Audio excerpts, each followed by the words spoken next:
ஒரு பிஸ்னஸ் உமனாக இந்த அளவுக்கு வந்திருக்கீங்க. ஸோ ஒரு பிஸ்னஸ் உமனுக்கு ஒரு அட்வைஸ் கொடுக்கணுன்னா என்ன மேம் சொல்லுவீங்க?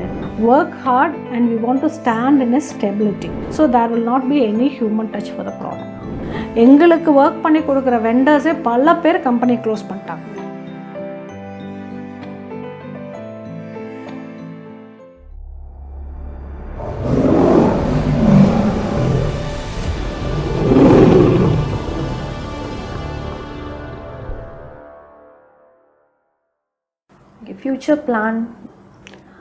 ஃப்யூச்சர் பிளான்னாங்க இப்போ பார்த்தீங்கன்னு வச்சுக்கோங்களேன், packing is a wide field.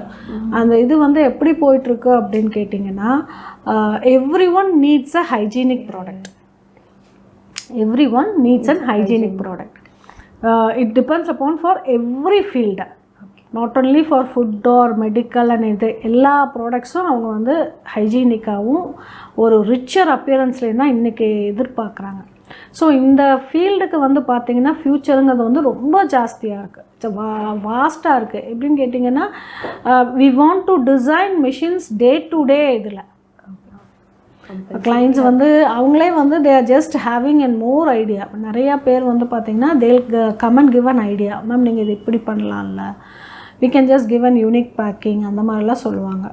அதுக்கும் நாங்கள் என்ன பண்ணணுமோ நாங்கள் பண்ணுறோம். அதுக்கான R&D டீம் எல்லாம் இருக்குது.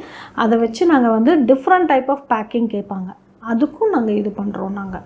ஸோ நெக்ஸ்ட்டு வந்து பார்த்திங்கன்னா, இப்போது சிலர்லாம் வந்து கையில் எடுத்து வச்சு தான் பண்ணுற மாதிரி இருக்கும். ஆனால் சிலர் வந்து ரொம்ப இதாக ஹைஜீனிக்காக பண்ணுறதுனால என்ன பண்ணுவாங்க, ப்ரொடக்ஷன் மிஷினோடையே அட்டாச் பண்ணுங்கிற மாதிரி கேட்பாங்க.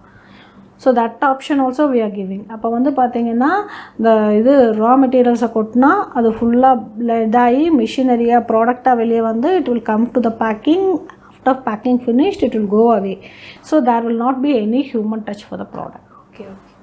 ஸோ அந்த இதுலேயும் நாங்கள் நிறையவே இது பண்ணுறோம். நாங்கள் ஒரு பிஸ்னஸ் உமனாக இந்த அளவுக்கு வந்திருக்கீங்க. ஸோ ஒரு பிஸ்னஸ் உமனுக்கு ஒரு அட்வைஸ் கொடுக்கணுன்னா என்ன மேம் சொல்லுவீங்க? ஃபஸ்ட்டு விஷயம் வந்து பார்த்திங்கன்னா, we should have confidence. Confidence is very important. Confidence is very important, very, very important. And next வந்து I've just not get a success in an easy way. We have to work hard and we want to stand in a stability. Okay. சரிங்களா? எல்லாரும் நினைக்கிறாங்க business பண்ணுறவங்களுக்கெல்லாம் ஈஸியாக பணம் வந்துடுதுன்னு. It is not a வே. நானும் ஸ்க்ராட்ச்லேருந்து வந்திருக்கேன், நிறையா ஏமாந்துருக்கேன், நிறையா அடிபட்டு வந்திருக்கேன். அப்புறம் வந்து பார்த்திங்கன்னா, அதுக்கு வந்து நான் ஸ்டெடியாக நிற்கணும். எங்கள் இண்டஸ்ட்ரி வந்து not only depends upon me, it also depends upon government. எங்களுக்கெல்லாம் ஒரு பர்டிகுலர் டைமில் 2013 வந்து பார்த்திங்கன்னா, அந்த எலக்ட்ரிசிட்டி ஸ்கேர்சிட்டியில் ரொம்ப கஷ்டப்பட்டோம். எங்களுக்கு ஒர்க் பண்ணி கொடுக்குற வெண்டர்ஸே பல பேர் கம்பெனி க்ளோஸ் பண்ணிட்டாங்க. ஏன்னா they can't able to run. எல்லாம் ஸ்மாலர் இண்டஸ்ட்ரீஸாக இருந்தால் they can't able to run. எங்களுக்கும் நாங்கள் இந்த இதை வந்து நாங்கள் ஒரு 3 இயர்ஸ்க்கு நாங்கள் வந்து ஸ்டாண்ட் பண்ணணுமே, இதே மாதிரி போகணுமே அப்படிங்கிற மாதிரிலாம் நிறையா யோசித்தோம். அப்புறம் பார்த்திங்கன்னா கொரோனாவும் ஒரு பெரிய ஐடியா. அந்த கொரோனாலேயும் நிறையா இண்டஸ்ட்ரீஸ் க்ளோஸ் பண்ணாங்க. ஏன்னா எல்லாருமே வந்து based on this business they'll have a lot of commitments.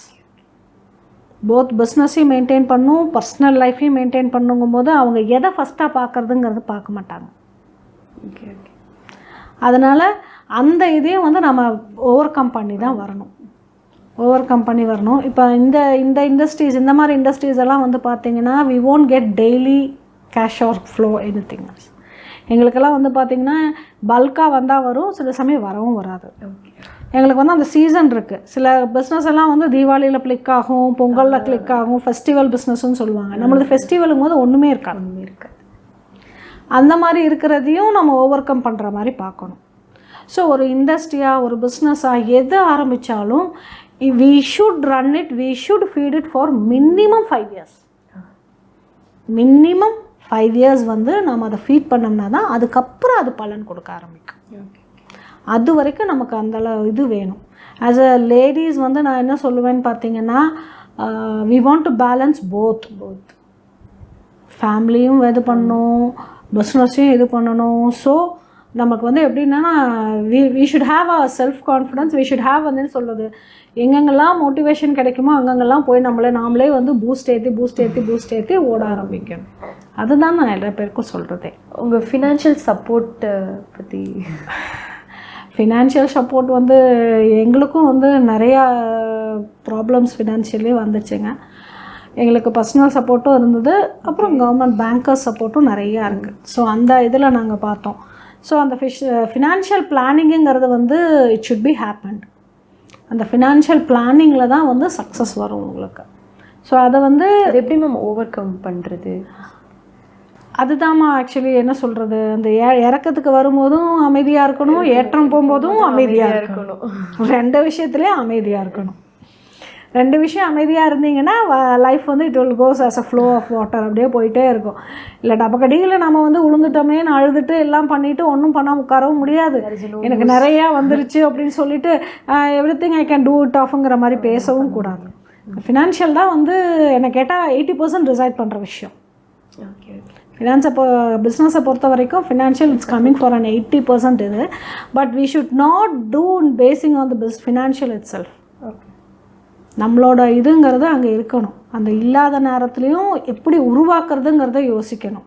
உருவாக்கி அது வந்ததுக்கப்புறமேல அதை எப்படி தக்க வச்சுக்கணுங்கிறதையும் பார்க்கணும். 2 விஷயமே பார்க்கணும். ஸோ பிஸ்னஸ் பர்சன்ஸ்க்கெல்லாம் கடன் எல்லாம் இல்லாமலாம் இருக்காது. எல்லாருக்கும் கடன் இருக்குது, எங்களுக்கும் கடன் இருக்குது. எல்லாம் பேங்கர்ஸ் அதை சேஃபாக மூவ் பண்ணிக்கிட்டோம்னா பெட்டராக இருக்கும். இந்தியாவோட பிரீமியம் சாக்லேட் மார்க்கெட் வேல்யூ ஃபாஸ்டா வளர்ந்துட்டு இருக்கு. கன்சியூமர்ஸ் லுக்ஸுக்கும் டேஸ்டுக்கும் ரொம்ப இம்பார்ட்டன்ஸ் தராங்க. சம்மர் ஹீட்ல சாக்லேட் சீல் பண்ணும் போதே மெல்ட் ஆகுறது தான் மேனுஃபேக்சரர்ஸோட பிக்கெஸ்ட் நைட்மேர். பெர்ஃபெக்ட் சொல்யூஷன் தான் உங்க Excel packs chocolate packaging machine. இதுல இருக்கிற advanced high speed cooling integration சாக்லேட்டோட கிளாசி டெக்ஸ்சர் அண்ட் டேஸ்ட அப்படியே லாக் பண்ணிடும். அப்புறம் ஃப்ளோ ராப் மெக்கானிசம் மூலமா மினிட்க்கு கண்டினியூஸா 80 to 120 பேக்ஸ் வரை ஃபிளாலெஸ்ஸா ராப் பண்ணி முடிச்சிடும். ஹேண்ட் ராப்பிங் இன்ஜினியரிங் இந்த மாதிரி ஃபுல்லி ஆட்டோமேட்டட் பிரிசைஸ் பேக்கேஜிங்க்கு மாறும்போது உங்க ப்ரொடக்ஷன் காஸ்ட் குறைஞ்சு எஃபிஷியன்சி டபுள் ஆகி உங்க பிராண்டை இன்டர்நேஷனல் லக்ஸரி ஸ்டாண்டர்ட்க்கு மாத்த connect with Excel Packs today.